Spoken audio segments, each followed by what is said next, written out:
All right. Good morning, everybody. My name is Dan, and you are at Menko Meetup number 13. Welcome to Menko Meetup. To my left here, or my right is Mike. Below me is Ryan, and to the angle down below is Robert from Prestige Collectibles. Hello. All of our information is down below if you want to find us on the interwebs, as well as any past shows. All Menko Meetup 1 through 12 will all be down below. You just click on it, and Ryan just left. Where'd you go, buddy? All right. Sure. How are you guys doing? All right. Very good. Very good. So, all right, I'll add you back. There you go. Where did you go? Sorry about that. How you doing, Ryan? Good. Sorry about that. I was trying to make sure I saw the comments and I clicked something wrong. Okay. That's common. I do that too around here. I just don't want to make sure I hit the end stream button. All right. I didn't think I told you this, but I did an interview with John at that 70 show, and I had forgotten to start the stream. And we were talking for 20 minutes. So we had to redo it. So thankfully that didn't happen today. That's fine. All right. So I don't have anything to share, guys. See you next time. I have some Menkos, so I feel like Robert. So but today it'll be your show. So I'm here to host. Oh. All right. So who thinks they got a lot this past month? Well, I got some random stuff. Okay. Tell you what, yeah, not so much Menko, but well, some of it. I think you guys saw this, and Robert, you guys have seen it. Oh yes. Yeah.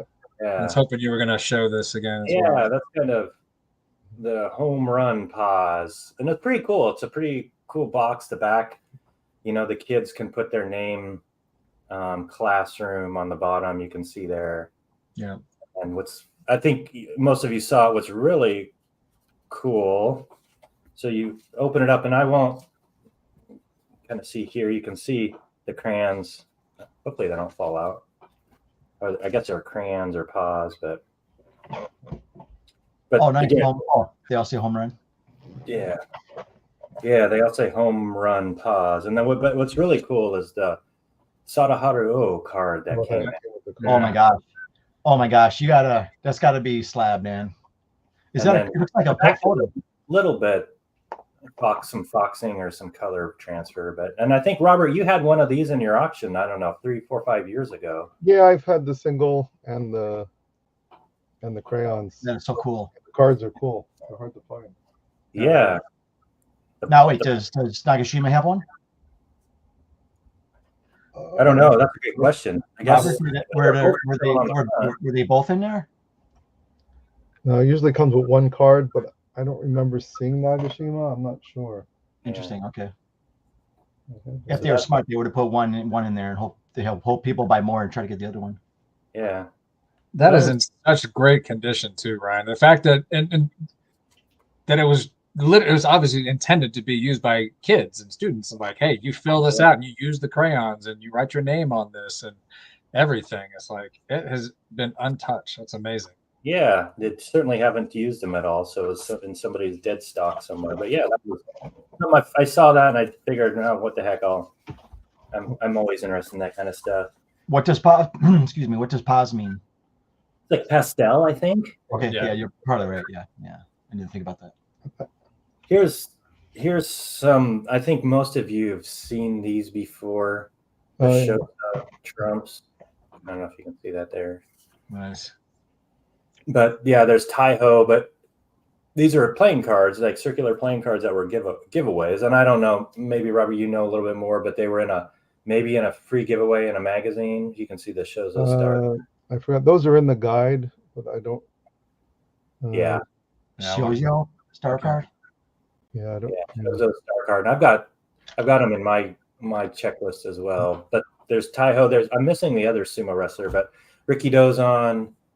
And they have Nagashima. Wow, that looks like a really young Nagashima. Yeah, this is from 62 because Ricky Dozon was in there. He was murdered in 63.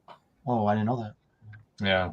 I don't even know who that is. Maybe you guys probably have better. Is that Ozaki Yukio, I think. Yeah. A picture for the Flyers. Maybe there you go. Maybe get a little better. Yeah. Flyers, yeah. But then what's kind of again, just really cool. Who is that? Here's some It's Vincent. He's Italian. Edwards, Vincent Edwards. I'm not sure what. Vincent Edward. Oh, you know who that? Oh, hold on. 62. So what show is he uh, in? He's an actor. Yeah. There was an American doctor drama series. I've seen cards. I've seen Menko cards of him. It's like Doctor something. I can't remember now. Yes, you're right. I do see Menko of him every once. Yes. What is it? I can't remember. It'll come to me like later. But yes, no, he's from the exact same era. He's an actor that I'm sure that was on the TV there in Japan during the time or whatever. Dr. Ben Casey. There it is. Ben Casey. That's who it is. Yes. There you go. That's what it is. Cool. And then here's I don't know if anybody recognizes him. Yeah. Sakamoto Ru. Q Sakamoto. Yeah. Yeah, he did the song Sukiyaki. Yeah. Oh. Yeah, there you go. Sing it louder, Robert. Come on, we got to hear you. You don't want to hear that. What's interesting about Q? Obviously, super popular in the 60s, 70s, but the deadliest plane crash in Japanese history in the early 80s. Q was actually on that aircraft. Oh wow! So unfortunately, passed away in that plane crash.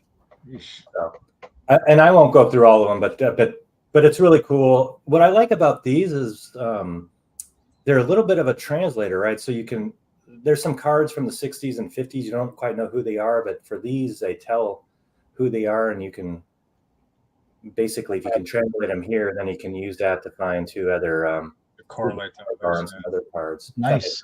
You'll be able to help us label a lot of multi-sport or that's that's what's good here, because some of them don't have pictures or some of them are really hard to translate. Anyway, I think I didn't pick up. It's got a plastic little case to it typically that it was issued in. I don't have that. I already have this set, so I just happened to pick up a separate one.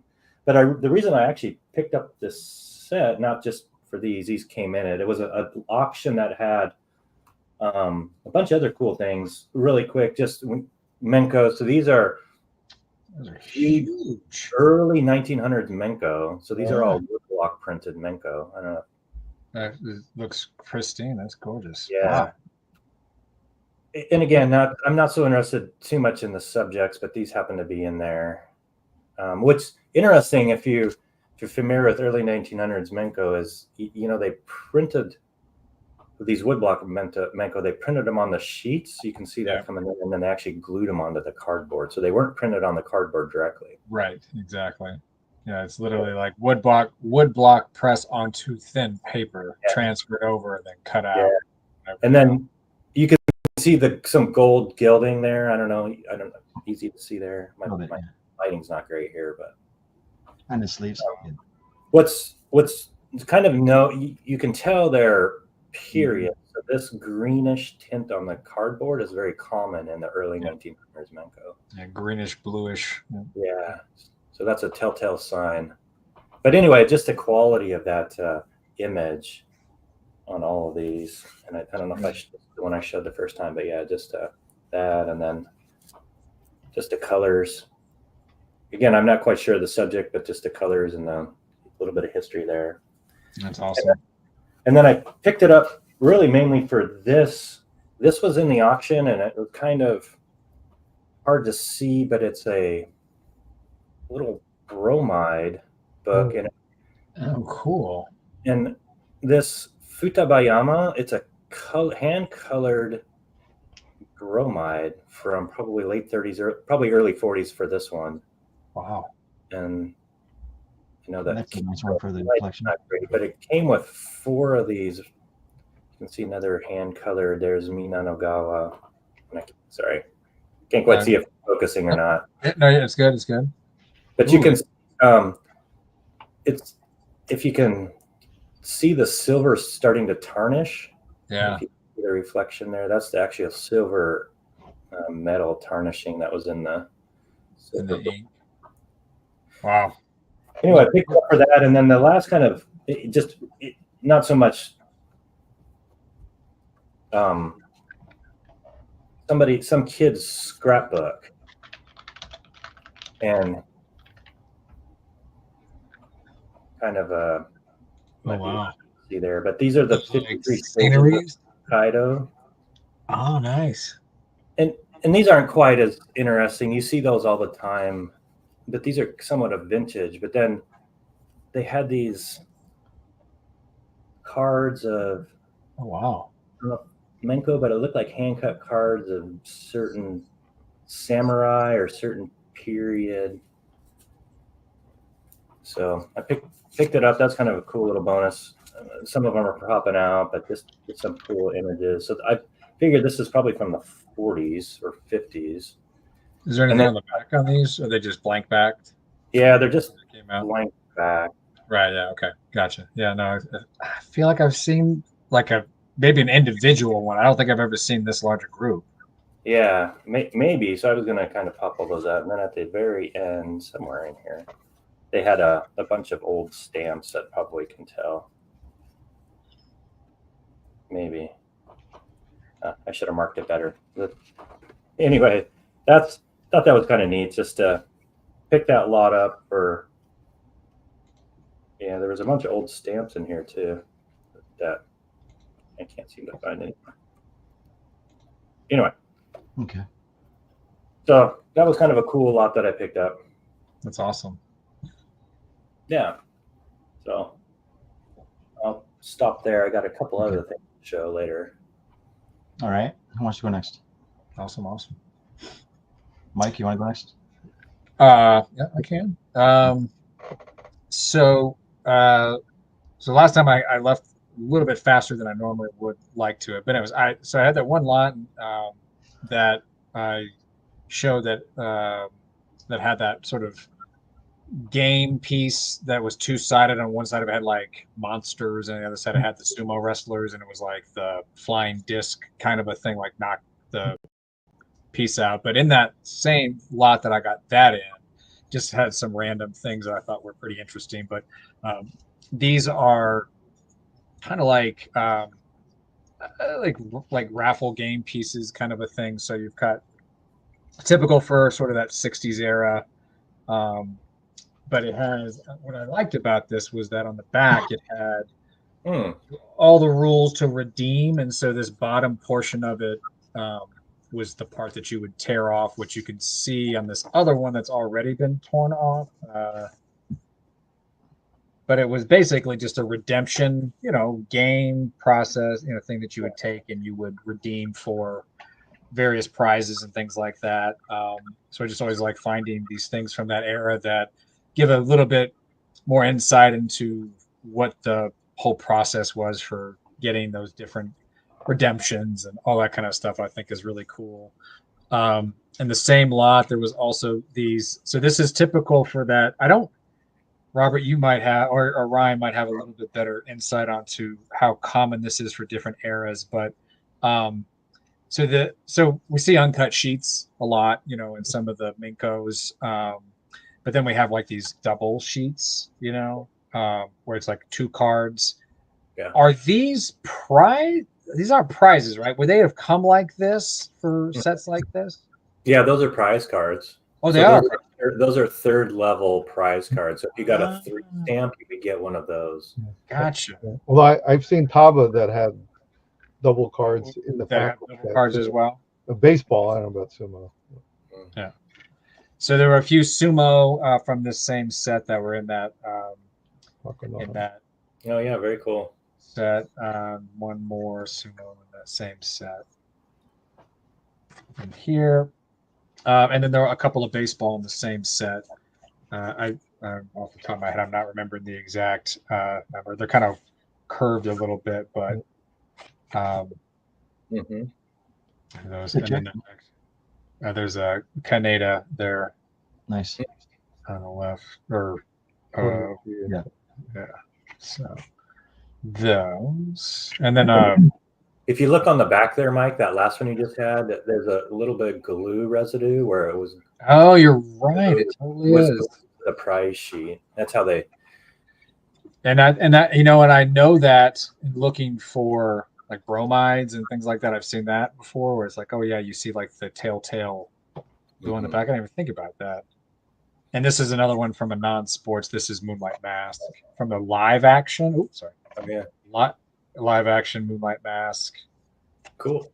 From the back. Yeah, there's a little Ooh, glue I like right that. there. Glue there. Yeah. That's awesome. Yeah, I love those. And then this other random little thing that was in there, I didn't realize this was in there at the time, but so it's this little packet, very thin, like thin packet. I believe that is that the Hoshigangu. Yeah, it looks like it. Yeah. On the star in the middle there. Yeah. And I thought it was like a card or a piece of paper or something like that, but it's this really thin little. Right. What's that? Nudier, I think the coloring paper, like a coloring. Yes. Yes. And so yeah, there you go. So when you open it up, it just has these. Like I didn't even realize this was in here until like way after I got it, because I didn't realize that it had stuff inside of it. But so this particular one had a so inside here it has these little coloring pictures, right? So just there's Mickey Mouse. Man.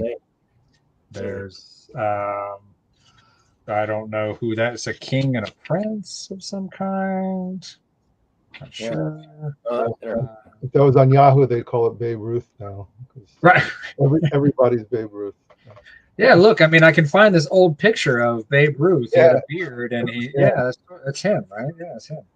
It's great. This is a pretty common motif from that era too. It's, I think, a rather unfortunate depiction, but I can't remember the name of the show.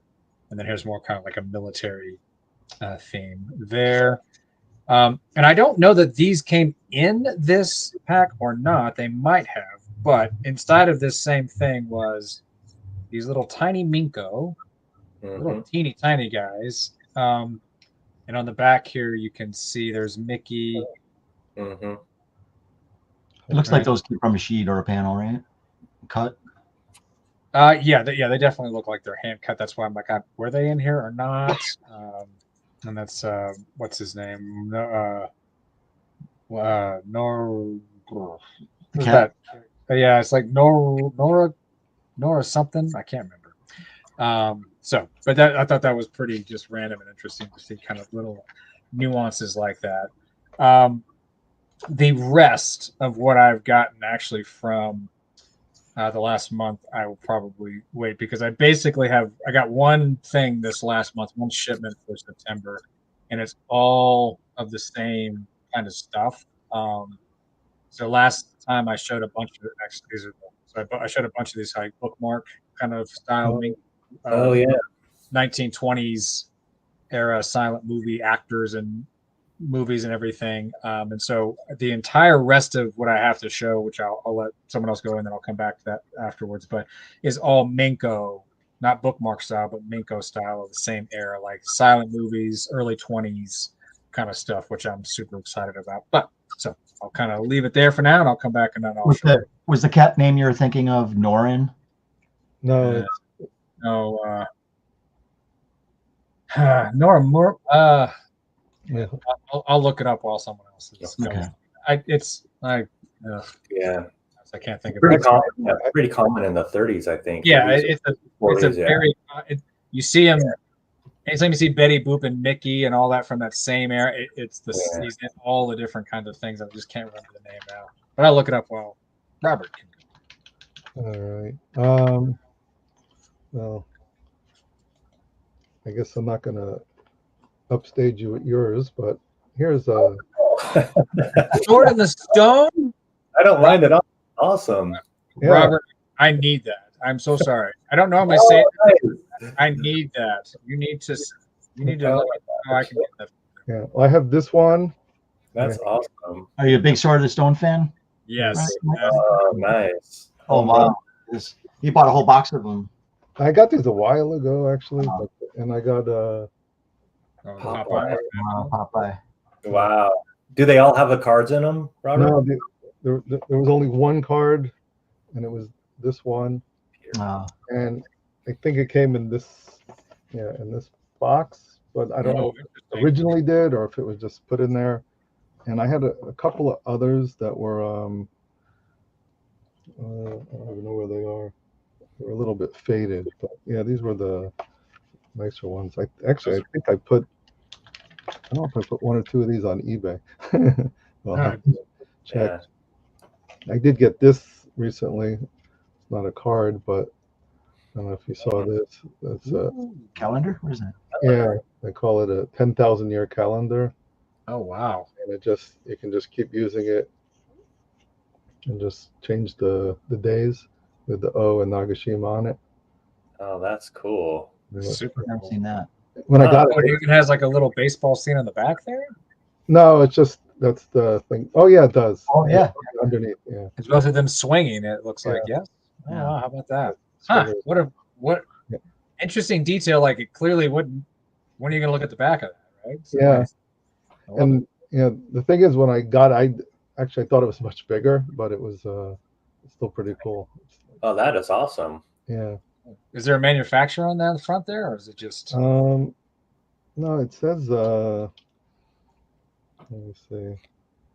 No, it doesn't. Yeah, there's nothing on here. And it's interesting because it says like O Senshu and Nagashima Senshu. So if somebody had cut those out, they probably would have had Menko cards or something. Yeah. Where they came from. But, Right. Yeah, there's a place you can put your name, for the student at the bottom.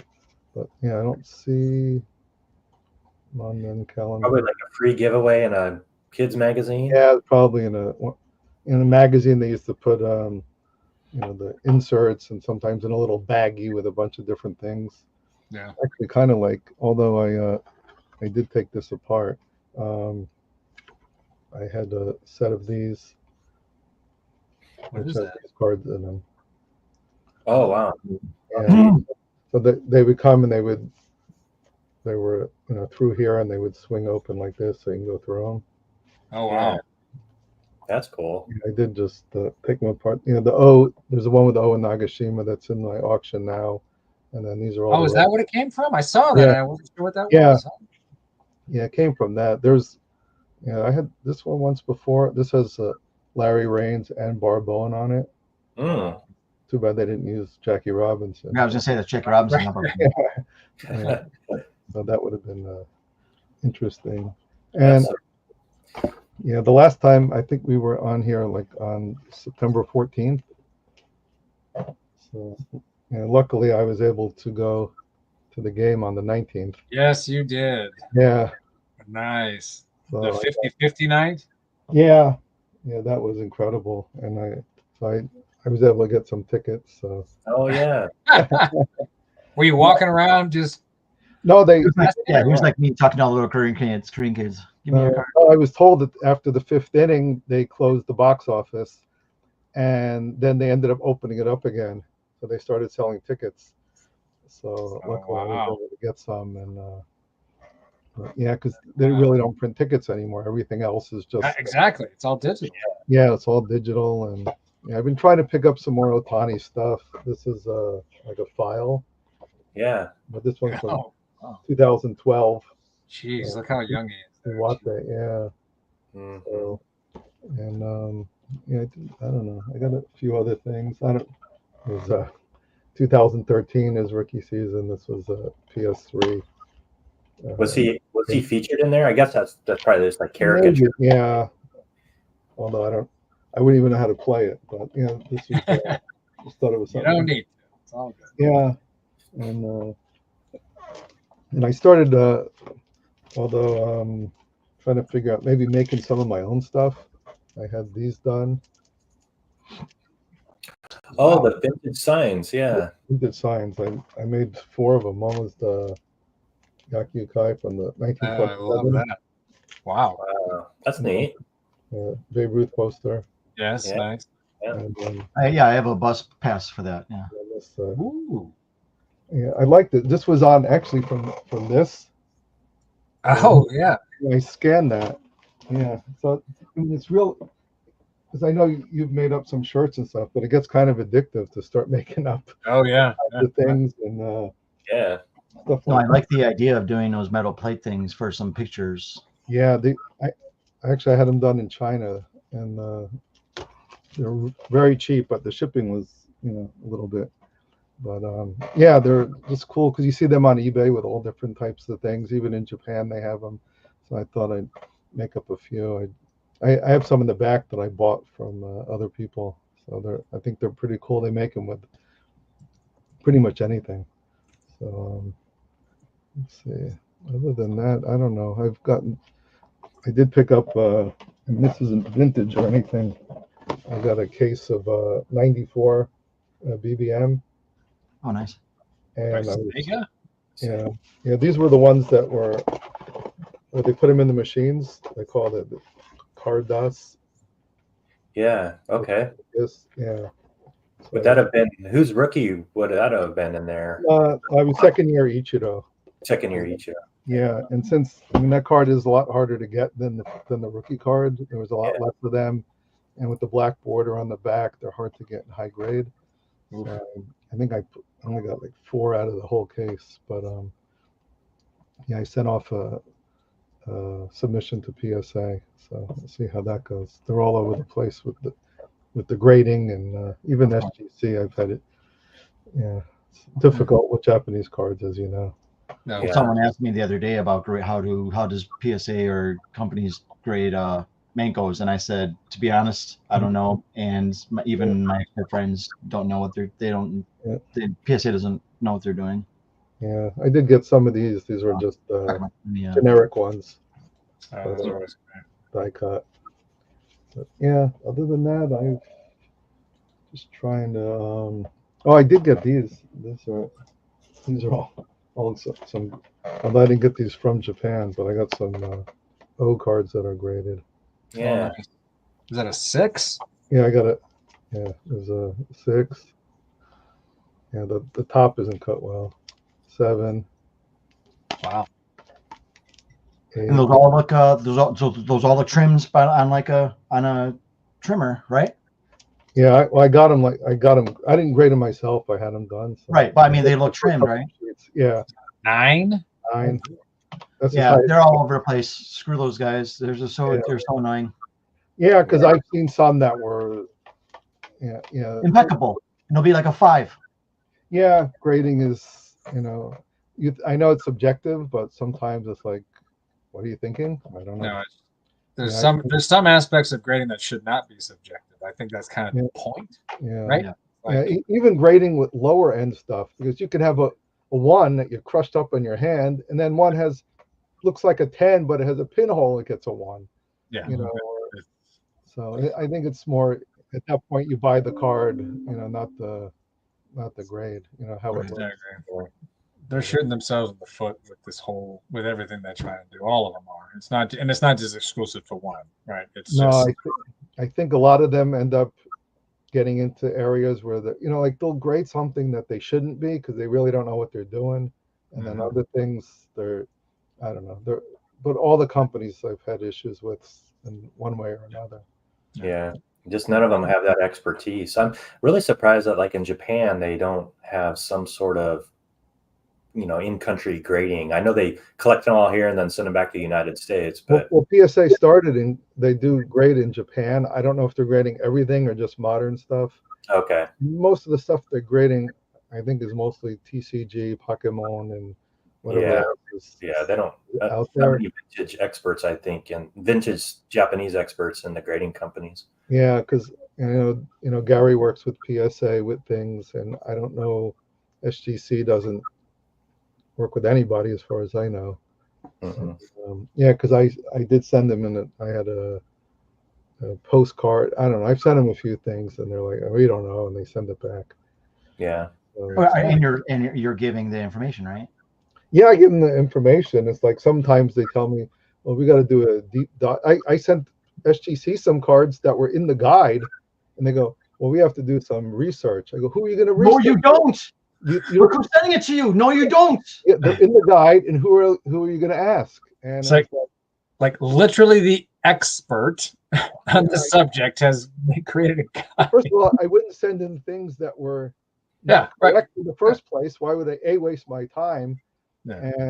But all the companies do this for one reason or another. They can't figure it out. I know you went through that with the Korean cards with PSA, and yet they'll put stuff in holders that completely have no business, that are wrong. And I've seen American cards, all kinds of things where they just get it wrong. But Their checks and balances just aren't there too. So it's a lack of knowledge to begin with. Then it's a lack of like these grading companies are not using the same people to grade over years and years and years, right? It's literally a person who was hired at whatever point is now the person who's grading something.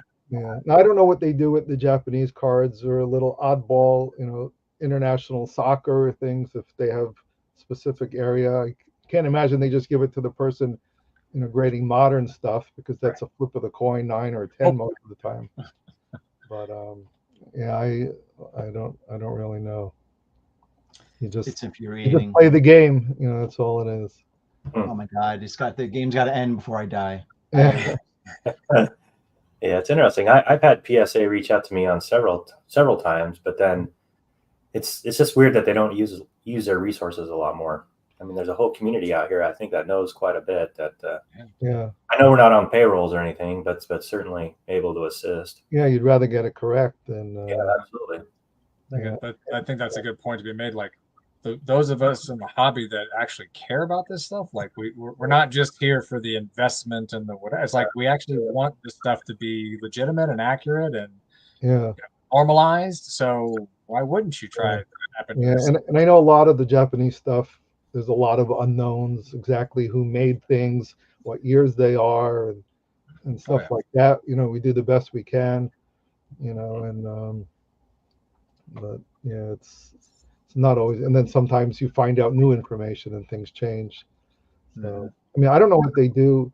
Is like, Ryan, you might have cards that are in your book, and then Gary has them in his, that might have sumo and baseball, but different designations. Sure. So I don't know if they just go by Gary's or yours. Depends how it's submitted. I'm not sure. Question, Ryan, in your book, do you have like multi-actor sumo blank sets in your book? Or I like do. Now, I try to designate in there. The same as, did you label it your own, or did you use Gary's if it's already in his guide? So like, for example, if it's multi-sport and there's sumo in there, I do have a sumo designation, but with reference to the baseball designation as well, or the in the baseball guide, if that makes sense. So right. Okay. So I would hope that they would, if they're grading a sumo, which you don't see many vintage sumo anyway, but they would use the sumo designation. I haven't run across this for baseball. It seems like they for certain use baseball catalog numbers. Because like graded in sumo is all modern, like from 97 and newer. I haven't seen much. I don't know. I don't even know if they know what to do. Actually, this one has a hole in it. But that's fun. No, I doubt they would, right? I mean, at the end of the day, they probably don't even know my guide exists, and not that many people are probably trying to grade those. I mean, it would have to be a. If you want to buy Ryan's guide, it'll be down below. Yeah. Well, sometimes when I submit stuff, you can write in the comments, please check, Gary or Gary's guide or Ryan's if it's sumo or something, and at least it gives them an idea of what to reach out and try to get them done correctly.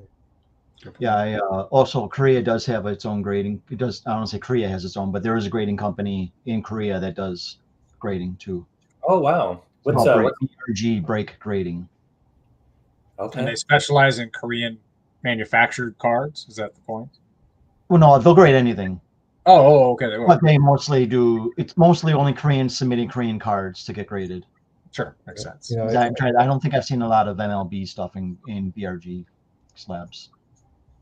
And I'm sorry, and the manufacturer Day One Media, which is SCC, that's the current manufacturer of baseball cards here. They will release products with an BRG graded slab. So they do it's already pre-graded kind of a thing. Sometimes, yes, depending on what you're buying. Yeah. Interesting. Oh wow. Makes sense. Like there's all this high-end stuff you see in the States now where it's already, you buy it, it's already like slab practically, right? So it's like $500 for one box of one card. Exactly. You're paying for the might as well. Yeah. Yeah. Okay. Mike, you want to go next? Ryan was first. Ryan next. Okay, sorry, Ryan. Yeah, just a few more. Okay. These are vintage postcards from the early. Here, let me see if I can get that better. Sorry, I thought this had autofocus, but not. But vintage postcards from the early 1900s. I'm trying to find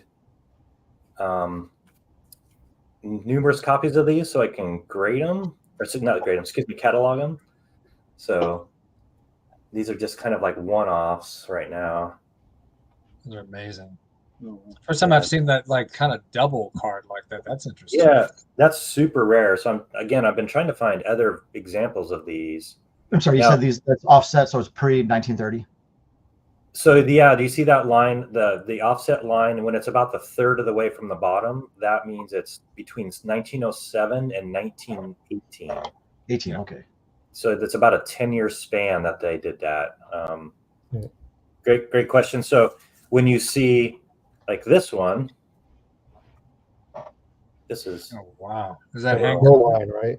These are pre-1907 postcards because they have no line. Oh wow. It's kind of a little bit of the Wild West back and then for postcards. They started to standardize the postal system in Japan. I think around 1900 standardized formats.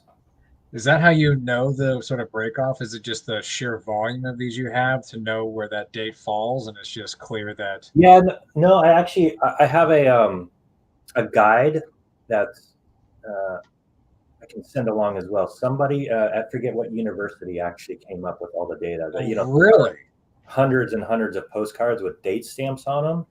They were able to determine when they, meaning the Japanese postal system, moved to the line, if you will, the line. There you go.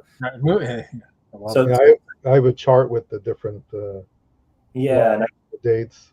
Yeah, I have the chart as well. I should try to post that. So here's somewhere between 1900 and 1907. Here's a card between 1907 and 1918. You can see now they have the line. Mm-hmm. There's probably hundreds of different postcards sets. Not necessarily Sumo, certainly a lot of Sumo, but just in general, they made different designs.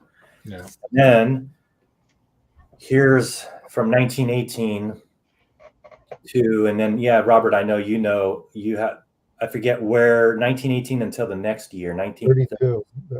Is that Hakaki? Yeah, 32. Hakaki. Yeah. So if it has, yeah, the line in the middle is 18 to 32 with the U being Hakaki. Yeah. 33 to 44, the line in the middle, U being Hagaki. Hagaki, yeah. So you can see at the top it says U being Hakaki, reading from right to left, as Robert was saying. So this postcard falls somewhere between 18 and 32. What I think I showed a little bit of this too in one of my videos, but these commemorative sets were issued I forget what year, 1912, when they opened up the new Kokugikan, or the Sumo Stadium. You can see that here. Yes, you have that on your backdrop now. Yes. Yeah. So then you can see they stamped it. I forget what year that is, but they made a set of maybe 10 of these different ones to commemorate the opening of the Kokugikan. Is the anchor motif a unique thing to that venue on the other one? I got an anchor on the top. That's a great question. Yeah. So then there's a chrysanthemum at the top. Oh, okay, that's a different one. Nice. So the flower and anchor, is that like a gold leaf thing? Yeah, gold, and then the silver jagged top. Yeah. Okay. You can see the gold at the bottom, the gold hay bales that they used in. That's gorgeous. Now, I should say, one of good friends and members of the Facebook group, Sumo Facebook group, really did all the cataloging and checklisting of these. So he's been able to track down, I think, 10 different ones of these. Yeah. Wow. And so the chrysanthemum and the anchor are indicative of some sort of motif that is Because is it with Sumo or just like? Yeah, but certainly the chrysanthemum, I think, is, certainly with the imperial family and all that. Right. Yeah. But the anchor, good question on the anchor. I don't know why the anchor. Good question, though. I just thought that was super unique. Love it. So they come with different styles, colors, anchors, but yeah. So that's that. And then I guess one last thing, and then I'll be done. So I've been collecting. I got about 60 different of these. These are the yukata cards. Oh yes. So love these. Yeah. So I got 60 different. I got like actors, singers, sumo wrestlers, baseball players. I don't even know who, but that's a giant baseball player. I have no idea who that is. So these are all, they did this style of yukata with the geez, I don't even know what to say. What is that? With indigo. Yeah, sorry, indigo. So they did this indigo style. This was common in the 60s, in the early 70s. And it's just, again, it's a fabric bolt, right? So you would buy these bolts and then you would make your own yukata, and they came with cards. And I got I do have exactly 60 different ones of these. Wow. Here's a. Yeah, you mentioned Nagashima, yeah. That's Nagashima, yeah. Oh, sorry. Is that Nagashima? Yep. Yeah. Nagashima. But yeah, you can see giant yukata. And now, I'm sorry, the fabric you're holding, is that the entire piece, or you have to put it together? Yeah, that's you do your own. I'm assuming you have to sew it, but it's the entire fabric to make your own yukata. Oh, okay. Yeah, I thought it was an actual yukata, but yeah, it's just a big piece of fabric. It's a big piece of fabric, right? Did you make one yet? I know. That's funny. Actually, that might be good to find a pattern here. Now, this is it's Nagashima as well. Nagashima, smaller size yukata, and then they do these giant. They're called giant. So for bigger, larger gentlemen, they do these larger bolts.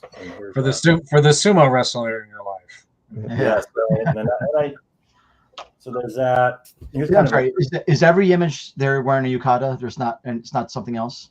Nope. Yes. All the ones that I've seen are wearing like an example yukata. Okay. Makes sense. Good marketing. Good marketing. Here's a singer. I have no kind of a stamp, but you can see the Victor. What is that? The Victor. Oh. And then when you open them up, a lot of times they'll have like advertising, the company. And then, so interesting. Yeah, here's a sumo wrestler one. Yeah, so here's like Taiho. So, oh wow, nice. So is that full thing a card then, versus like it's not just his smaller card at the bottom, like the whole thing is a full card. Yeah. Wow. Are you buying these all from the same seller? No, there's this variety of sellers.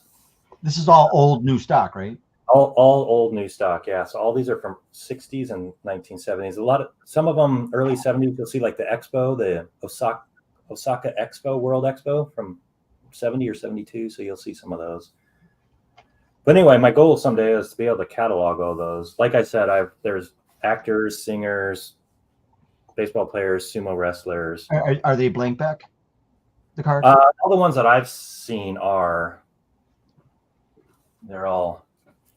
Again, yeah, if you can kind of look at that. But again, right, it's the idea they're showing off the yukata pattern. It's not necessarily the same one on there that it is, but they're just kind of showing how it would look after you make it. And then it's just an advertising piece of. Now, question: Are you buying this for the card or for the fabric? Both. I love fabric. I don't know. It's but I certainly love the cards too. Kind of in a little piece of. I'm sorry. Are some of these fabrics the same design? I actually have not seen any doubles. That's weird. I've only seen that one Nagashima double card, but the fabrics are both different. That's cool. Oh. So anyway, yeah, it's obviously not quite as easy to store, but certainly kind of cool little piece of. Yeah, you need to take that to somebody and get it made. And that would be. And you got to wear one day and show it off. I was going to say, you're going to have to, you're going to have to do a whole video of just you before and after donning your own made for you special. So yeah, I'll have to, now that you mention it, I'll have to go see if I can find a pattern, like a vintage pattern on Yahoo Japan auctions. I love it. Yeah, that's a new thing for you to do. And you Yeah. got to buy doubles, so you don't have to open up when you don't have already. Yeah. You have to open when you have to buy look for a new one. Okay, that's your new job. Okay. There you go. But yeah, so and I don't know if they have the baseball cards cataloged in the guide. We might all know about that. I know there's a few recently started surfacing. I don't think so, just because it's a category that I don't think Gary has, right? Like he has Menko and he has bromides and he has like other games. Well, it would be a bromide, I guess, but it's just. Oh yeah, I guess it would be. There's probably not enough known exactly of what's out there. And they're one-offs, so it's not like you can really. Yes. I have a few sumo wrestlers that look like they're from a series, so but most of them are just one-offs. So it almost like it'd be almost, if Gary was going to be almost like a catch-all category of like. There's no set per se, but like these are known to have been produced for this type of a thing, like from an advertising standpoint. Here's some examples. Like it wouldn't be like a checklist at that point, because I mean the difficulty, and this is why Gary doesn't, part of why I'm sure he doesn't catalog sets that don't have named players in it, right? Like it's just generic kind of, it's like, how do we really catalog this so much? So and then also, how do you explain it? It could be portrait, and then there's another portrait, but it's a little different. And then there's no uniformity necessarily. Like it's not, it's totally a crapshoot. So, but that's cool. Yeah. I love it. So eventually, my goal is to catalog at least the sumo ones in my next checklist. How far off are you on your next checklist, by the way? I know you just literally published the last one. So how long do you typically try and go between? 2 to 3 years, just to make sure it's like substantial updates, so that you don't want to have to. I made 5 changes. Here you go. Yeah. Plus, I do it hardbound color, right? I don't do digital or anything like that. So I want to make a good value as best as I can for people to buy. And it's a beautiful. Your books are printed on demand? It's just all printed on demand. Oh, that's good. But it's if anybody is in any way, shape, or form curious, it's a gorgeous bit. There you one go. Before. Oh, nice. That's 2 versions ago. Yeah. This is the 5th one. You're on the 6th one now, right? I'm on the 6th one. I just released the 6th. Okay, this is the 5th. Yeah, it's gorgeous. When do you, Robert? Do you know when Gary's thinking about the next one? I'm not sure. I know he's made a lot of updates in his own database. Sure. But it's hopefully. I feel like his last edition was 2 years ago. Yeah, 2022. Okay, yeah. So. It reminds me of like when you get stuff in Japan. When do you ship it? Oh, then you get more and more. It's like, when do you print it? Yeah, when you print it, you get a whole bunch of new stuff. Exactly. I gotta wait till the next one. Right, exactly. I might as well just keep it consistent, rip off the band, and be done with it. I know there's people out there that are always searching for uncatalogued stuff and contacting him when they find something, and he may or may not already have it. It's just not in the guide for everyone else to see. Yeah. Well, it's exciting when he gets back to you. He's like, "Oh, thank you for signing this. I didn't have this." Blah blah blah. Yeah. It's one of the highlights of my year when I've sent an email to him. I don't do it too often because I don't like to bother him. But when I do, when I've seen something I don't see in the guide, and he's like, "Oh man, I've never seen this before." And you're like, "What? Like, of all the people, you haven't seen this or whatever?" It's like, well, he saw something that was on eBay. Oh, I never saw that before. And I go, that looks familiar. And Larry had it on Macari, and someone else bought it. Someone else bought it on Macari and then put it on eBay, and then he saw it. It was a card that looked like a baseball bat. There was 2 players from, I think, Mainichi. Oh, nice. I love it. I tell you what, the Discord channel, the uncatalogued stuff that you're collecting there is pretty awesome. And it's interesting because, so for those of you that don't know, and if anybody's ever watching is interested, so we do have this Discord community that it's linked down below. Robert, Dan, and Ryan, we're all a part of it. It's just a place for those of us in this very niche community in the grand scheme of things, that especially people who are really very interested in it and want to really learn more about it, not just collecting maybe individual player or something like that. That it's a great place, and the whole point of it is to try and create a repository. But a couple things. One, it's about a community. It's about, hey, I'm here to communicate and connect with people that have similar interests in this hobby. But then it's also sort of a repository to find a place to put all the visuals, right? So like if we have, Gary has hundreds upon hundreds of sets that he's cataloged in his checklist, and it's fantastic and amazing. But it's like, if you look at his guide, there's one example, right? And of that card as it has to be, of course. But then, I really love this set, and I have no idea what these other cards look like. And so it's a long-term project kind of idea of like, hey, how can we at least have visual representations that are pulled from all kinds of places, our own personal collections, eBay, Mercari, Yahoo Japan, whatever, just to see a visual of it, right? To be like, oh, that's what that card looks like in whatever set, right? It's a nonstop process, but it's an opportunity to try and bring some of the resources together for people to see things, which I think is pretty cool and interesting. So if anybody's interested, come and join us. We'd love to have you just to hang out and chat and talk and see some stuff. So it's good stuff. We have sports and non-sports. So I know we all of us here focus on sport, but there's a whole nother, like 10 times as big non-sport. Like, it's just crazy how much there is that's not sport in Japanese cards and Menko and everything. That's just untapped. So come and join us. Mike, you have more? So I do. So speaking of non-sport, okay. So I know I kind of tend to be the non-sport guy, which is, I kind of like that. So last time I showed off these bookmark style Menkos, which you see a lot of these. There's a lot of baseball ones as well.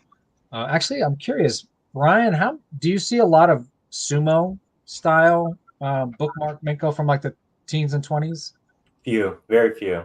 Very few. Interesting. That's so funny because you see a decent amount of baseball, and I've been coming across more of these sort of silent movie era bookmark style Menko. But so I showed those off last time, and I had been compiling a good bit, and I finally got the shipment. It came in yesterday of more traditional Menko style. So these are all early 20s. I think there's a chance that maybe some of these date from like the late teens, but according to the subject matters that I've been able to identify so far, these are all early 20s. So like 19, 20, 21, 22, 23, like in that era-ish, 20 to 25, as far as like when these silent era movies actually came out. So a few of these that I've been able to identify, I'm going to kind of show them based on subject matter. So this is a set. So there's an actor, his name is Charles Hutchison, was his name. And I am no way, shape, or form an expert at all on silent movie era anything. I'm just enamored with the visuals, the artwork, and just sort of the unknown nature of this. That's why I've just kind of got recently obsessed with it. But the actor that I can't identify in some of these. So this is, so you see at the top there, it says Hurricane Hatch.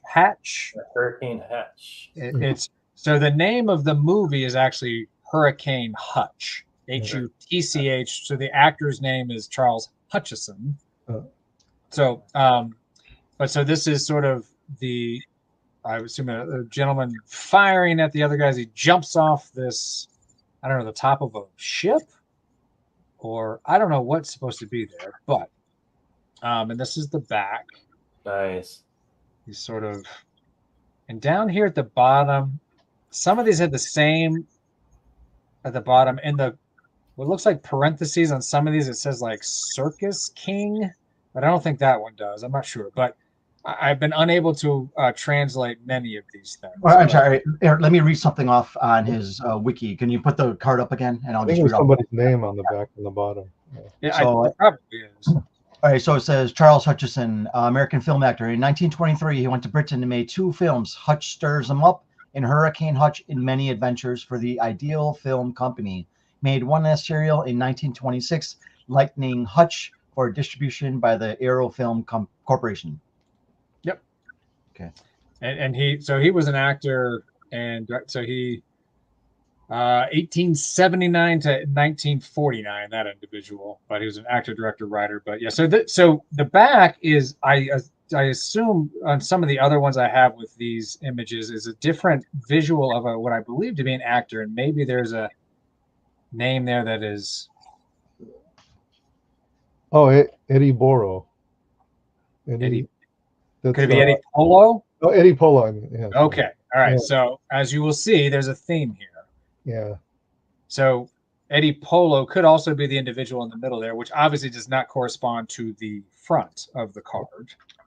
But so that's just one. So when it comes to Hurricane Hutch, some of these images are just amazing. So, okay, so here's another one from, you can see at the top here, it says Hurricane Hutch, where there's this hutch underneath the bridge. Yeah.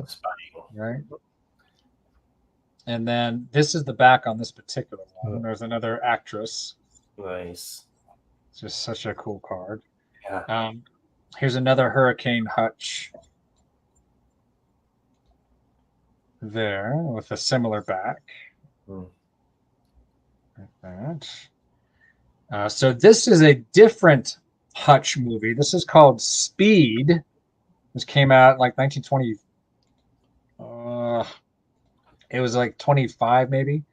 So Speed, as it says there. But so there was a movie called Speed made by Charles Hutchison. Speed is 1922. 22. Okay. So but that's his movie there. Wow.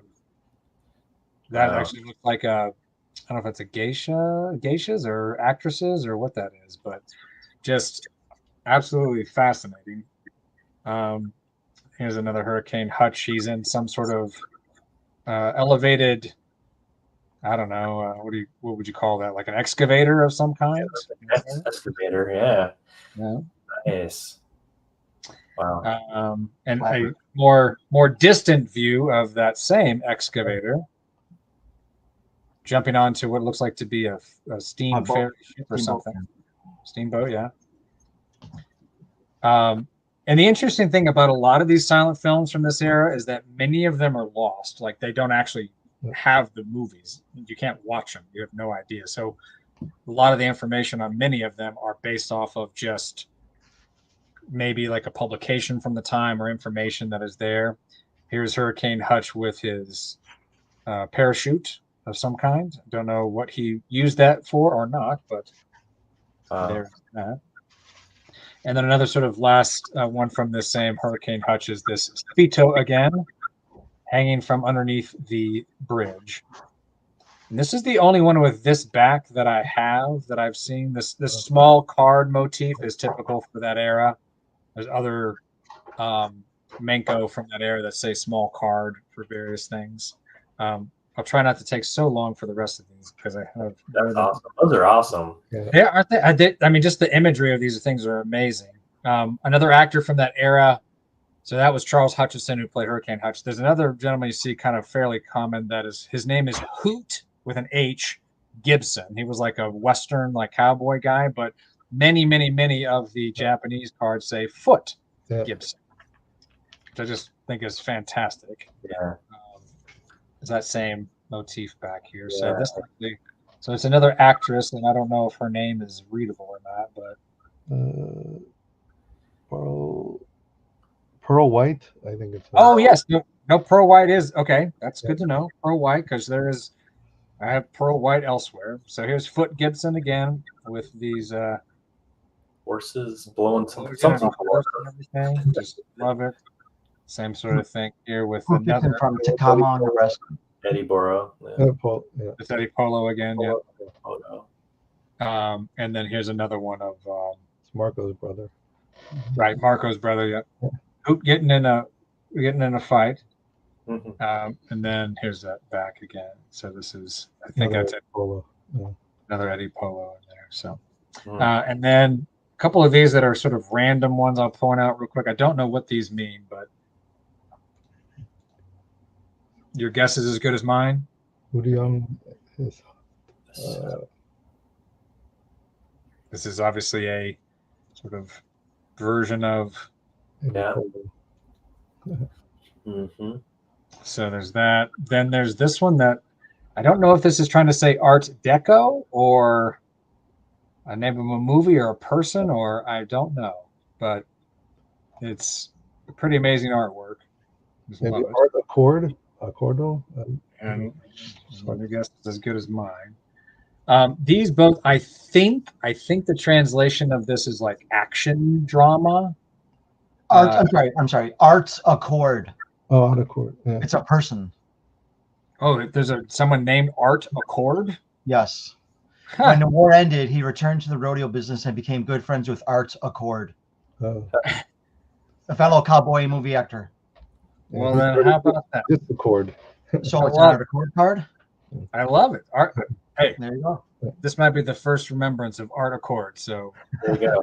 Cap tip to you, Mr. Accord. Awesome. I love it. So I believe so. Katsugeki, I believe, is like action drama. I believe what that means. So I don't have any idea what movie that might have been from. It's one of those backs again. But the same sort of so action drama kind of whatever movie there. And then one more that I love this image. No. Fire. Tied up. Pretty amazing. I will try and go through these quickly. All right. So Eddie Polo, we mentioned Eddie Polo. Here's one of Eddie Polo. Mm-hmm. With that same sort of Eddie Polo back. Here's another Eddie Polo fighting on top of a train. With that back. Here's another of Eddie Polo. Don't know what they're fighting, shooting. Not sure what's going on up at the top there. And Wiki, I'm sorry, Wiki is spelling it EDDY. Yeah, it probably was spelled, different ways. But these next two are actually from specific movies for Eddie Polo. This is called a movie that I think he was kind of well known for. This is called The Vanishing Dagger. You can kind of see. So movies back then were released primarily as serials, so like short little vignettes that you'd have to go and watch multiple times. And I thought this was a really cool image of. I'm sorry, what was the name of that one? The Vanishing Dagger. The Vanishing Dagger, 1920. Yeah. This is one of an actress named Priscilla Dean. This is pretty interesting. So the name of this movie is The Virgin of Stamboul. And if you look it up, it's pretty risque for 1920, 21, 22 or whatever. So pretty interesting. This is actually, this is the only one I've seen of this kind of style. So this is for a movie called The Foolish Wives, which is by the director Erich von Stroheim. Oh yeah, okay. So it's his name in Japanese on the left there, but so he was a fairly well-known director from that era, and then continued on beyond that. But I only have a handful left. I'll go through these. Are the rest of these I don't actually always know exactly what the movie it's from, but the backs on these are pretty awesome. So this is so I don't know what that says at the bottom. I've tried to translate it. Now some of these are always backwards, but Yes, I know it's missing something. It's and who knows, at the time it could have been totally off. But so the backs on these are amazing because it's actually an advertisement for an existing movie that I don't always think at all correlates to the front. Yeah. But so Hoot Gibson in the movie Bearcat was in the early 20s. So you can see that one there. That's awesome. There's some really cool stuff. This is another one that I don't know what it is saying on the front here, but jumping off a plane, out of a plane? Yeah. Oh, wait a minute.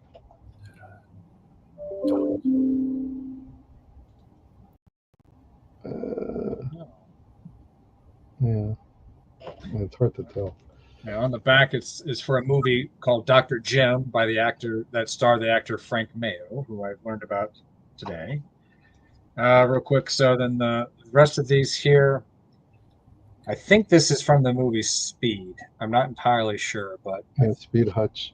Yeah, I think it says Speed and Hutch over there. So it's from that same one. But now this one is Hoot Gibson's Surefire movie on the back.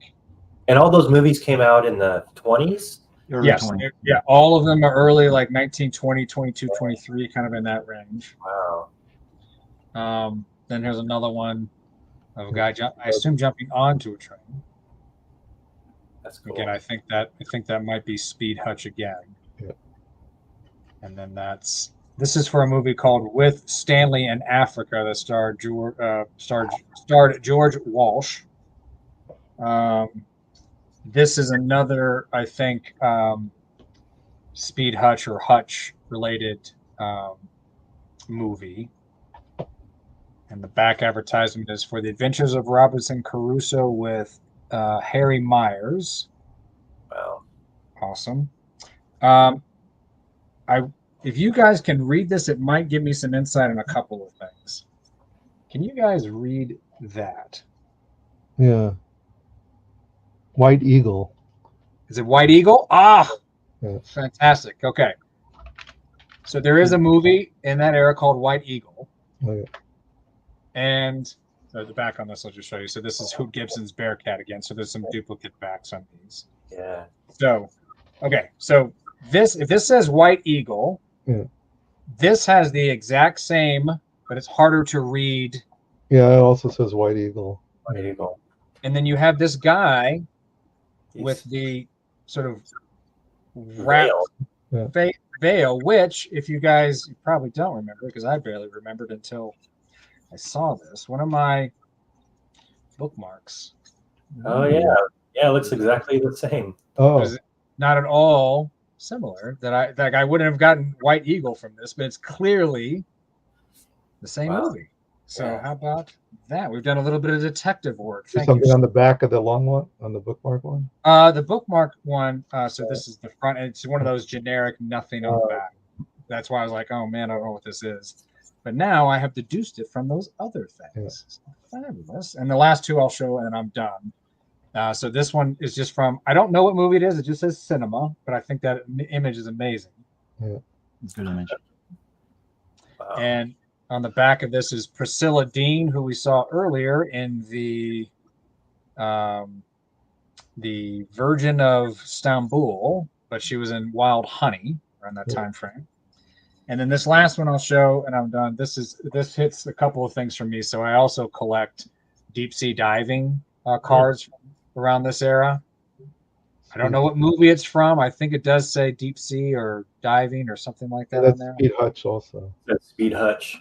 Oh, it is Speed Hutch. So he must apparently. So in Speed Hutch, he plays a person whose name is Speed, which is very interesting. And the back is that same Stanley with Stanley in Africa. But so I don't know when Speed goes deep sea diving or whatever in his thing, but he apparently does. So that is it. Thank you so much for that White Eagle reference. I was like, I think it says white, but the rest I don't know. So that and Art Deco or whatever we want to call them. Art.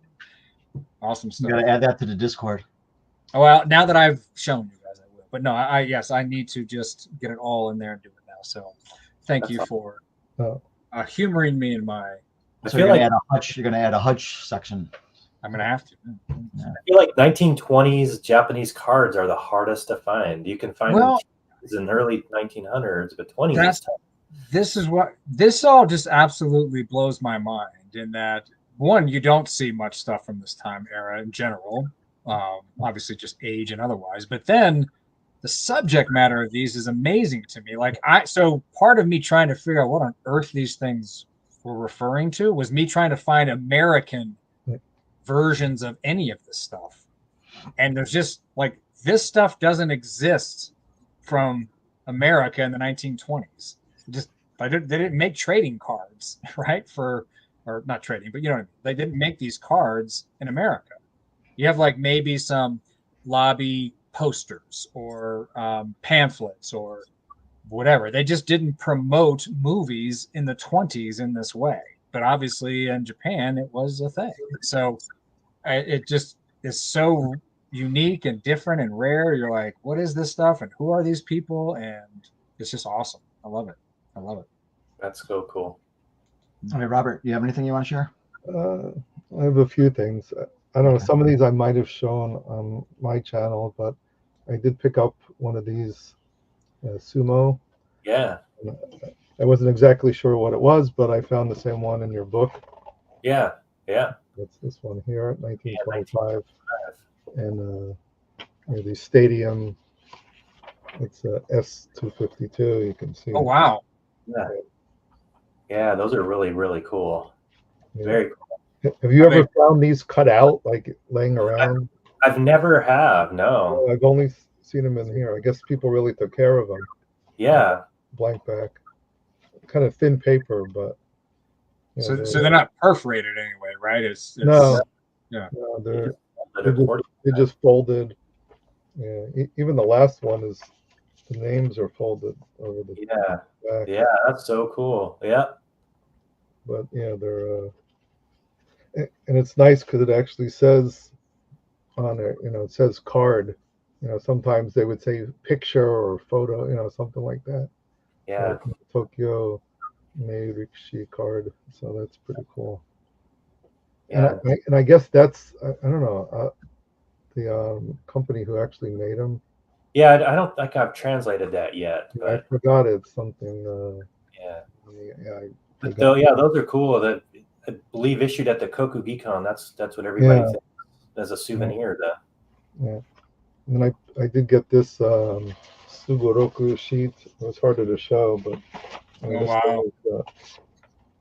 Ooh, that's an early one. Wow. Yeah. And it's nice because it's all baseball. I've never seen that one. Wow. Yeah, it's got looks like some is it Waseda and Jose and Meiji, some of the college teams, and that's amazing. And what's the nice thing about these is they're often, as with this one, on this side, they'll put all the manufacturing information, like who, what. Let's see, it says. Oh yeah! Oh wow! Here this one is Daiichiban. So like first printing, and then it has the date it was made, and often where it was made, who the printer was, the designer, and the address, and everything else. All in Japanese, of course, on the side. Love it. This one's from. This is Taisho 11, so it's 1922.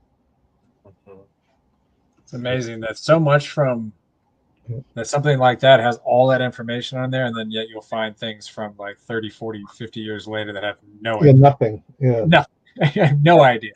And I wonder how many of those things people say they're from a company or a year, and they're just, it's like the telephone line thing. Someone says it, and everyone passes along, and it was never correct. Exactly. In the first place. And he was talking about, the postcards. I did. This one here is got some writing on it. This is Waseda and Ichiko. Wow. Yeah. Wow. I like when there's writing on them. So the writing in the front was something someone added, or was that part of? Okay, all right. That was somebody added, and some of it's a lot harder to read the writing back then. But it's nice because this has the date on it, Meiji 43, which is 1910. Yeah, that's great. Yeah, so I had that one. And then it was funny because a lot of these sellers, like, they cover up the name and address from 100 and some odd years ago. Just out of respect. Why. This was a Tokyo and Kobe game. Nice. Yeah. But, and a lot of the the addresses or the city names, they, especially in Tokyo, a lot of them have changed over the years. Certainly. And I think that much interesting. Here's an old comic, I think from '56 of Besho on the Giants Hall of Fame. Nice. What's the comic? Is it a baseball theme or is it just? It's all about him. So Besho. It's a Besho kind of centric. Yeah. Okay. Yeah, nice. I've had these for other players, Nagashima, and I think he was the most popular. This was from the magazine Bokura. Yep. In the February issues. He was a Sawamura winner in Japan Series. I think MVP. So And people have seen these before, maybe. Yeah, the record. Oh yes, records. Nice clean copy. Yeah, Nagashima. I know there's a few different ones that are harder to find. This one, I think, is a little more common type. I'd love to be able to play one and just see what it sounds like. Yeah. I think didn't Mike say Skylads? Didn't Mike say that he's played them, or at least knows what the recordings are? Oh, did he? Okay. Yeah, I missed that. I thought it was their voice saying something, but I don't know if we tried him once or heard it once before. He was saying something, whether he'd heard it or had it written or read it somewhere. He was saying that I think it has something to do with like hitting tips or something like that. I thought. Yeah. Oh yeah. Now I remember that. Yep. Yeah. That's so cool. But when I bought my, all right, so I shared cards last time, but I forgot that Jeff had included a couple things. He threw in a couple things for me, and I didn't share those, so I'll share those really quickly. Was this Tokyo, Jeff? Oh. Yeah. All right. So he included this. I don't know if this is a ticket stub or not. Looks like one. It's a train ticket. Oh, it's a train ticket. Is that? You know, it's Uedobashi Station. That's where the Korakuen Stadium was, where the Tokyo Dome is now. Oh, nice. Okay, this is what the back looks like. Very cool. So he included that, and he also included this little. It's like a little notepad, and the back it just says pass. Yeah. And then our front is like a lenticular. Oh, is that a lenticular of Nagashima? Yeah. Mm-hmm. Oh, cool. Yeah. Because he knows I'm a Nagashima collector. Of course. So, so those were the two items he threw in. That's cool. That's one of those items that definitely was probably not manufactured to be kept for very long, and it still exists. Nagashima item. I don't know. I should show it or not. When his son Kazushige came here in '92, he was I think he was with maybe with the Swallows. He came to Vero Beach and he was playing with the Vero Beach Dodgers, and he was in Fort Lauderdale, and I ended up meeting him. We actually went out to Fridays. We had dinner together. Oh wow! He wrote down his address and phone number and fax number and his name here. I think that's actually where the father lives, but I don't know if he's still there or not. I love that he had a fax number. That's amazing. Yeah, from '92. That's definitely 32 years ago. Wow. That's when I think it was when Hurricane Andrew came. Yeah. Oh wow. I found before that, and then he was it was funny. Speaking of hurricanes, everything you're okay? Obviously.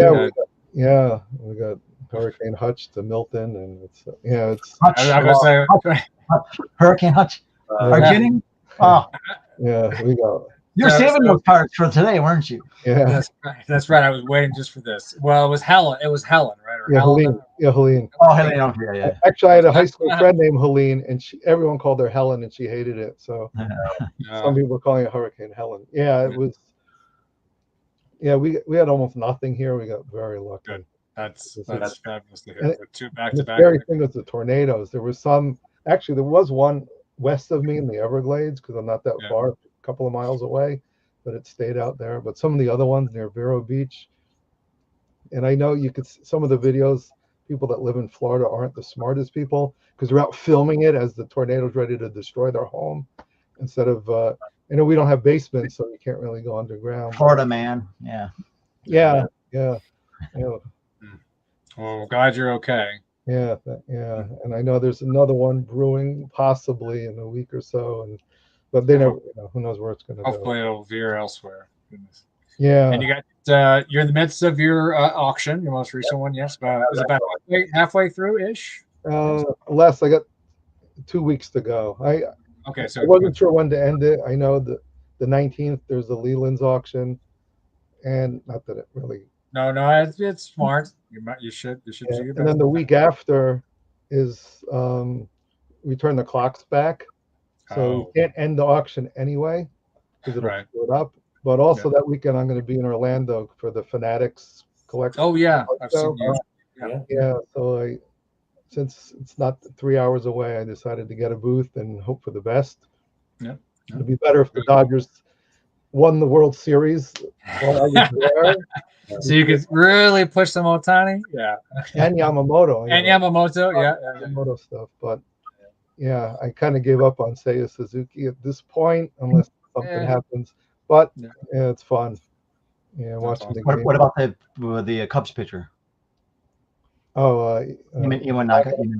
yeah, it's just too risky getting to all these players. Even, Yu Darvish pitched great. Yeah, I'm surprised. I thought that usually when it's clutch, he doesn't pitch as well. But I was happy he pitched well. Padre just couldn't get any runs. And, Yeah. but, Wait, I'm sorry. So I'm sorry. So Dodgers advanced to the NLCS. yeah, Yes. the Dodgers and the Mets, they play tomorrow. And then Yankees. The game, I don't know who won. Was it Detroit and Cleveland? I know Yankees advanced. I'll look it up. I don't know. It might not be over yet. Yeah, I don't know. I think they played today, but I'm not even sure. Yeah, they're supposed to play tonight. I can't. Time zones. I'm in Colorado, so Cleveland beat Detroit. They did. Yep. So it's three. Yeah, so Cleveland moves on 3-2. So yeah. Cleveland Yankees versus Dodgers and Mets. I mean, that's a long flight from New York to LA back and forth. Cleveland and New York's not as bad, but and the time difference too. Yeah. So, Chris, I just won an auction for this Tokyo Yomiuri Giants 50th anniversary ticket. With 9 tickets commemorating 50 years. That's cool. Nice. So like a set, something that was produced specifically for it. That's cool. I've never seen that before. I'm not as into tickets as Robert and others are. Is it Jared that also does tickets? Someone else does tickets. Yeah, here. Jared is. It is. The all home run tickets. Yeah. I haven't sent anything to be graded in a while, but and I also haven't bought anything like I used to. When you guys are showing those oddball Nagashimas or stuff, it makes me want to go look and buy something. But I think I want to submit this Nomura for grading. Mm-hmm. What is that from? I forgot. Yeah, you guys know. Shukan Shonen magazine. Yeah, they came 3 together in the magazine. Oh, and so you could cut them out. Yeah. I don't care. I don't care what it grades, but I would just like to have this. That's cool. Yeah. And here's a e-sling up I need to submit from the newer set. Nice. But I've had this sitting here for a while. I'm just tired of. I don't know. I'm ready to sell my e-sling up collection if I can find someone to pay for it. Really? No. And invest it. I want to invest my money. I don't make a lot of money. I need to add more money to my portfolio. Yeah. I don't want to work until I'm 80 and I have this PSA collection over here I never sold. Yeah. Makes sense. Yeah. No, I have a bunch of stuff I want to slab and get graded or crossovers, like some Korean autographs, cards. All right. Are you guys finished? I'm out. Everything I got. Yeah. So let's plan if you guys are available. It looks like I'm looking at November. So about a month from now would be around November 16th, which is a Saturday night, November 23rd, somewhere in there, that area. Does that sound good? We can shoot for it. Yeah. Yeah. Oh, I'm Robert? in Japan on the 23rd. How are you? Yeah. How long? Are you going to Tokyo or where are you going? Yeah, Tokyo 23rd to I think December 5th. Are we gonna have a meetup? It's like 10 days. So I mean, 10 days. Yeah. There's no excuse not to meet up. Well, 12 days, yeah, something like that. Come on. Yeah. He's gonna be there 3 months. There we go. 2 months or something. You got to do it. Yeah, so So we're gonna have 3 screens, you two on one screen, and then Right, just the 2 of you together, and then me and Dan just like hanging out here in our respective places. yeah, I'll have to get in touch with you, Ryan. Yeah, absolutely. And get that to Tokyo. Got to do it. Pretty easy, quick train ride down there. Yeah, okay. Love it. awesome. I'm excited. Yeah, Good. I think that's wrong. The Tyson fight's supposed to be, if it's happening, the 15th. Oh, Lord. We'll see Is if that that something you happens. would go to? Of November? Yeah. Okay. Yeah. Robert, the Tyson fight is in Japan? No. No. Just But that's on. Oh, okay. Assuming it Tyson, happens. what's his name? Jake Paul, is it? Or Jake Paul. I was going to say Paul something, but Jake Paul. Yeah. Actually, I was in Japan when Tyson bit Evander Holyfield's ear in that fight. Were. Yeah, well, I was at the Yokota Air Base. I was visiting somebody, and we heard the news about that. Oh, wow. I think I was 97 or something. Oh, sorry, Robert. So you said you're leaving when November 23rd? November 23rd, this Saturday. Through December when? 5th. So it's like a couple weeks. Okay. Yeah, it's 11 nights, so it's like 12 days. Okay. All right. So write those dates down, Ryan. Yeah. There you go. Yeah. Yeah, We'll be around. I gotta figure out the schedule and see how it goes. Oh, here's a response. Yes, opens up to a shot of the stadium inside or individual tickets. Oh, nice. So it's like that's really cool. How nice is that? Love it. All right, guys.